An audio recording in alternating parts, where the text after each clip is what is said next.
great to see everyone today.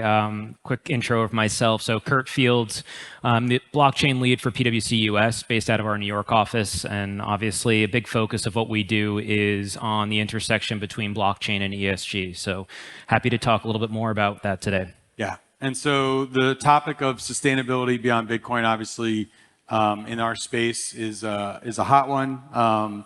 From an SDF perspective, it was a topic, particularly in marketing, I get asked a lot, like, you guys don't talk about sustainability enough. And, our hesitation around doing that previously was a lot of fuzzy data. And so it would be easy for us to come out and say, oh, Stellar is very sustainable, low energy footprint, but we always lived in fear of the next 3 questions or 5 questions from a press person who might call and ask about it. And so for us, getting a deeper understanding of Stellar's sustainability footprint was important. And Kurt, I know, can you just talk about from a PwC US perspective and firm perspective, blockchain in general, and then the topic of sustainability around its importance? Absolutely. So, thinking about this more at a macro level, obviously, this is one of the first years when we talk about enterprise blockchain in a non-hype cycle. Right.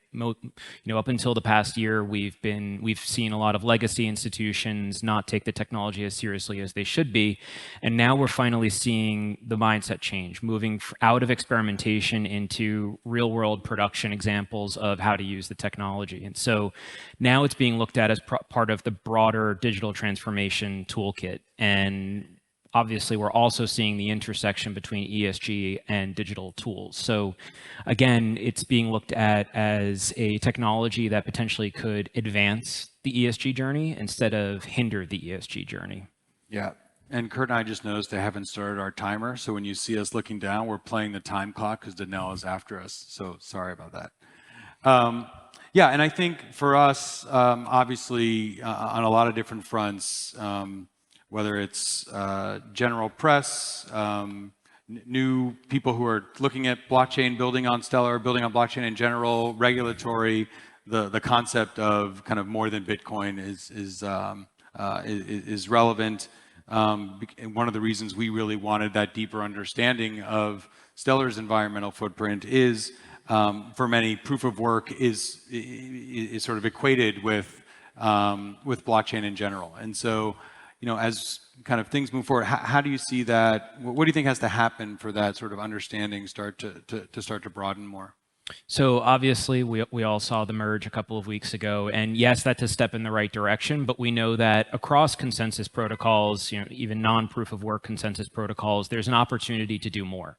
So, when we worked with Stellar on this methodology to assess environmental footprint, it was an effort to take a first step of increasing and progressing towards the journey of continuous sustainable innovation. So we looked at a number of different factors, whether it's data transmission, networking between nodes, things that we know do have a footprint, but continue to be improved upon. And so this was a step at creating some sort of benchmark where we can actually work collaboratively as a community to continue to increase the sustainability of the architecture that we're using. I think one of the interesting points about blockchain is, yes, it's received a lot of bad press in the past for proof of work and the footprint that it has. But when you look at blockchain versus our legacy technologies, legacy financial information systems, this is one of the first technologies that pretty much since its inception has had a focus on ESG. Not too many technologies can say the same. So I think it's important to root in that point that blockchain has, from very early on in its journey, had a focus on what improving on the ESG journey looks like. If you look at a lot of legacy institutions and legacy technologies, they're now just starting to grapple with what their footprint looks like. So again, I think there are some ways where a number of the different flavors of blockchain that exist today are much further ahead than what we've seen with past technical tools. Yeah, and I think the other thing, and we, when Danelle has testified in front of the U.S. government, in front of the House of Representatives, she got a question about Bitcoin's energy footprint, right? So there's sort of general assumption of, well, you blockchain people are all sort of uniform, and I think from a Stellar perspective, we've begun to talk about, with the the Stellar Consensus Protocol being and sort of proof of agreement being sort of, hey, here's another way that blockchain works, and we push that now through different channels, just purely from an educational standpoint, just to sort of combat the, oh, blockchain, you're the ones who guys have all the, take all the energy up, right? And so I think that's been a focus for us as well. I think the other thing, and I'd be curious if you guys see this from a practice perspective, is just as there are more sort of like functional blockchain use cases, as opposed to just people who are mining for speculation, but that people are actually using it. That also, as those use cases become more and more well known, that also can be sort of a vehicle for broadening the understanding. Yeah, and I think, again, this has been a year where we've seen a lot of progress on those enterprise use cases where we're seeing a lot of our clients, whether it's payments, traceability, records management, any of the plethora of use cases that are out there, they're looking at blockchain as obviously not only a tool to drive towards a lot of their goals for each of those use cases, but it's actually advancing that ESG agenda for them. So it is optimizing their existing technology stack. It's making it more efficient. It's driving insight and transparency that a lot of these legacy systems didn't really give us in the past. One thing that I think is obviously unnatural for a lot of organizations is the fact that it's an ecosystem play. So we're still seeing companies grapple with this mindset of thinking about enterprise data, enterprise technology, enterprise governance, and move to this mindset of ecosystem management of each of those topics. And so, again, blockchain's being posited as an opportunity for collaboration on a lot of these topics. Yeah.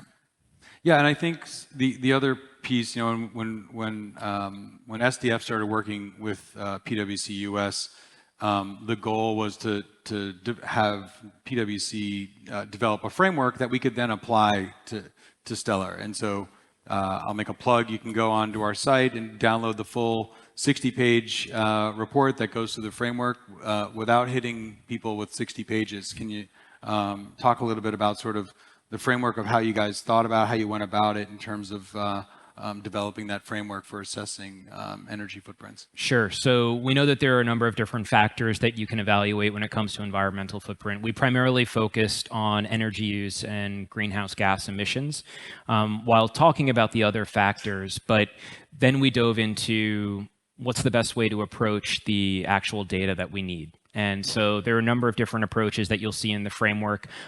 We applied them slightly differently depending on the consensus protocol that we were evaluating.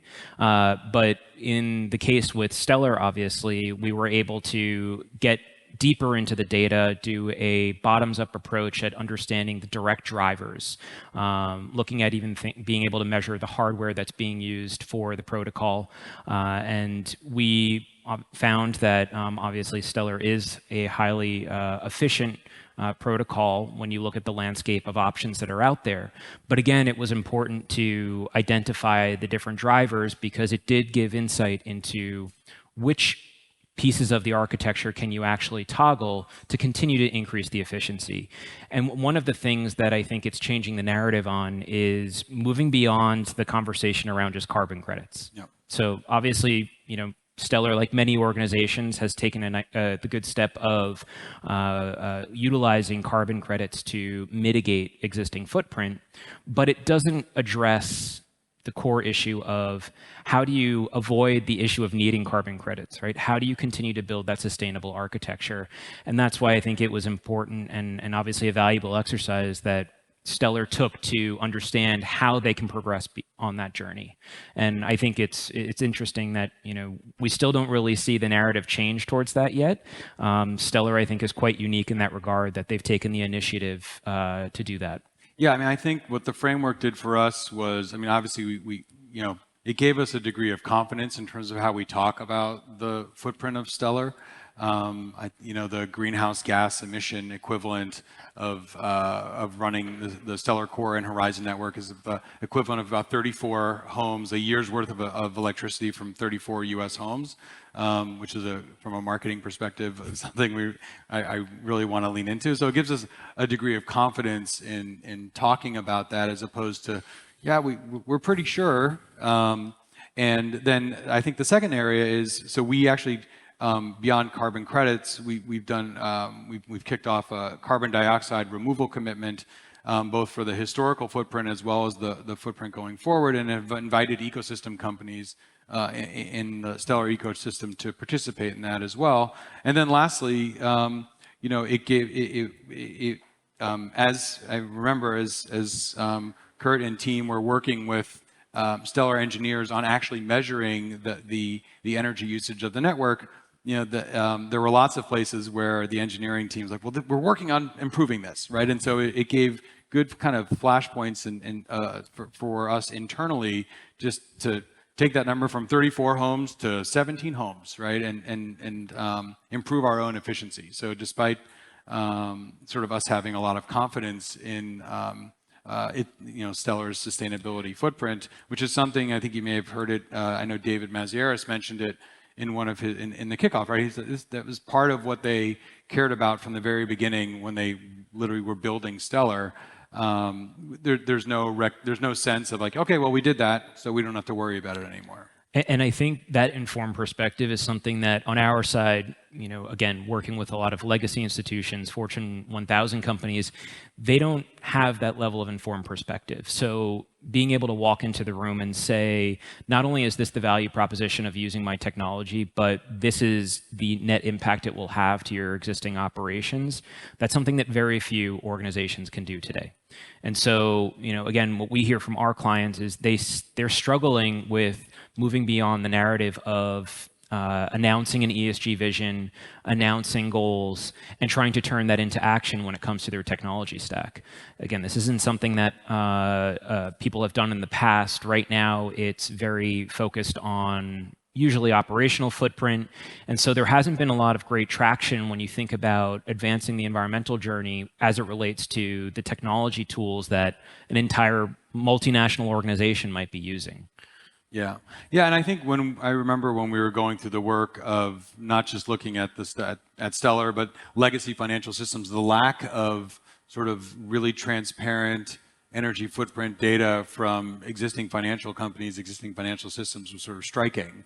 And is that, as you guys engage with other companies who are, increasingly concerned about their environmental footprint, how do you even start to tackle that meatball? Is there a hesitancy to want to really understand, or is there sort of a mandate to understand? How are they thinking about that? There's absolutely a hesitancy, but I think, again, the past 6 to 12 months, we've seen a few important factors, right? One, the obvious one, the regulatory push. So not just in the US, but globally, we're seeing a lot of draft regulation around what organizations will be held accountable to when it comes to the tools that they use to run their business. We're also seeing a big push from the investment side. So when you look at the asset management space, increasingly the space is looking for ESG sound investments. So again, it comes back to the question of, as a target investment, how do you hold yourself accountable to what your current footprint looks like? And the more you can answer that question, the more attractive you become as an investment vehicle. And then on the consumer side, obviously, as consumers, we increasingly expect data about footprint across the E, S, and G.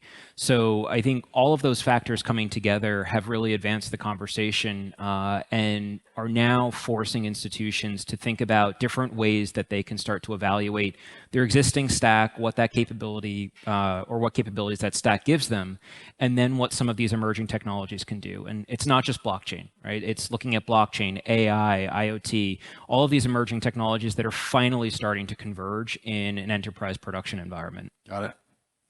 You mentioned sort of ESG overall. They're bundled together for a reason. Are there, beyond sort of the environmental piece, relative to blockchain, how much do you feel like the industry has got its arms around sort of the S and the G portions? Yeah, I don't think the industry has its arms around the S and the G, but I think, again, it's a great opportunity because looking at blockchain inherently, it's an ecosystem play. So we know that on the social impact and governance side, there should be inherent net positive benefits of using the technology. The question becomes, just like what we started with earlier this year on the E, how do you quantify that? So what drivers do you look at? What does success look like? We know there are bad actors in these ecosystems, but we know that there are a lot of good actors. So being able to work towards a similar quantitative and qualitative methodology of assessing social impact and governance is an important next step. And again, I think there's an opportunity for the industry to be a first mover in this regard, because just like we commented on with the E, legacy systems don't offer a lot of insight into how they're impacting social and governance. Yeah. Cool. I'll pause a sec to see if folks have questions. Yeah, go ahead.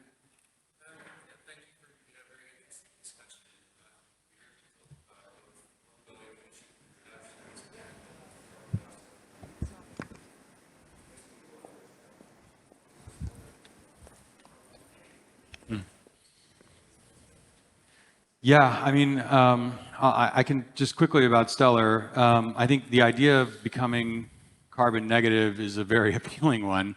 As I think, and Kurt can talk a little bit more about the actual measurement work that they did on the network. I think for us, the first place, we know that there's room to go down, right? So I think where the challenge around carbon negative goes, and frankly, some of the limitations on the work that we did, was we could measure the impact of the network, but we couldn't go as far to go from all the way from one transaction to from full end to end. So I think there's a segment of that where we can really control ourselves, and I think that's certainly a focal point of SDF in terms of how the network runs.